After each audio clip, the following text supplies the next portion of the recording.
Hi guys, it's Mr. Bill here, and today we're going to make a kite. So I'm going to show you some of the materials that we have, and I'm going to tell you some of the things that we have to watch out for as far as safety and that kind of stuff. So in order to make our kite today, we're going to need some string. I put some green string on the table here, and some of you guys should have this in your materials. I've got a tape measure. You can use a ruler or a tape measure, or if you don't have that, it's fine. I'll show you how to segment the dowel without a measuring device. I've got a little bit of ribbon that I found around the house, and I also have put some ribbon in your material box, along with some feathers. There's some feathers for decoration, some stickers for decoration, markers or paint if you feel like decorating that way, and some newspaper. We're going to be using the newspaper as the body of the kite. That's what's going to catch the wind, but I also told you guys, if you wanted to use some other material like a tablecloth that we used as a drop cloth in another painting experiment, you can use that, or even a large piece of paper depending on the size of your kite. So if you wanted to tape some paper together to make a larger surface. We're going to use newspaper today. We're going to tape the 2 sheets of newspaper together to make it large enough for our kite. And we're going to start with our dowel.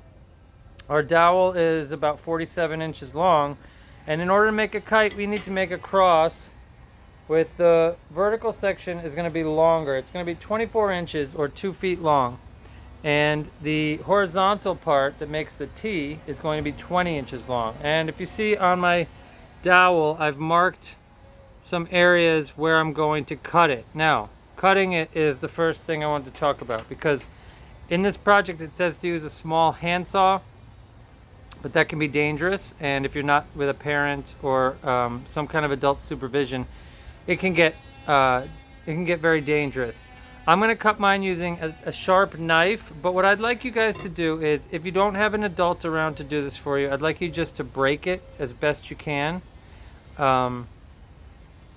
Hopefully that will work. But I'm going to cut this dowel using a knife, and I'm trying to do it as carefully as I can because I don't want to lose a finger. Now, what I did was I just cut it enough that I broke it, so I don't want to end up sawing my hand off. Now I'm going to go down to the other mark I made, and this is going to be my 20-inch one. This is a shorter piece, and again, being extremely careful, I'm making a notch, and I'm pulling back a few times rather than just sawing, because I don't want it to jump out and cut me.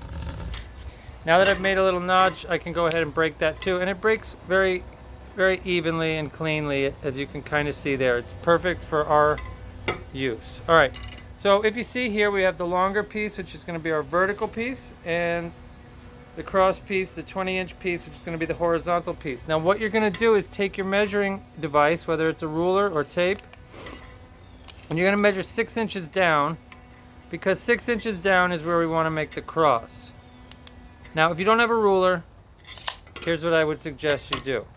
If you don't have a ruler, take your thumb and pinky and put the pinky on the top and stretch your thumb down as far as it'll go, and that's about where you want the cross to be. Okay?